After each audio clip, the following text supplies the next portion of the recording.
Fusil à la main, ce commandant et sa femme patrouillent côte à côte. Le couple fait partie de ces nombreux civils congolais à avoir rejoint les milices Wazalendo pour soutenir les forces armées congolaises mobilisées contre le M23. Dans le territoire de Fizi, frappé par le conflit dans l'est du pays, des années de guerre ont brouillé la frontière entre vie familiale et champ de bataille.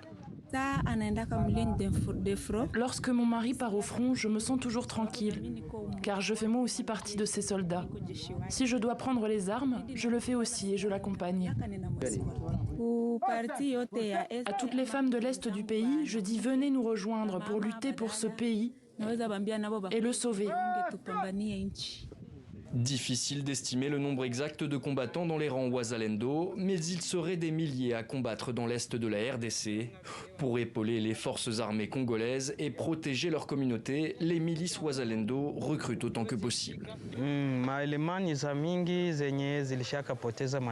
Je suis dans la brousse depuis 15 ans et beaucoup de mes soldats ont déjà perdu la vie dans cette guerre qui implique les Rwandais.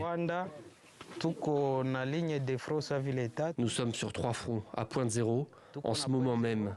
Mes hommes se battent là-bas. Nous sommes également à Uvira et à Rugezi. Dans cette région, la guerre ne s'arrête jamais. Les Wazalendo sont présentés par les autorités congolaises comme des forces de défense communautaires qui aident à résister à l'avancée des rebelles.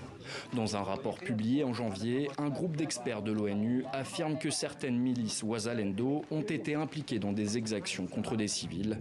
Les miliciens de leur côté rejettent ces accusations et revendiquent un combat patriotique de longue haleine.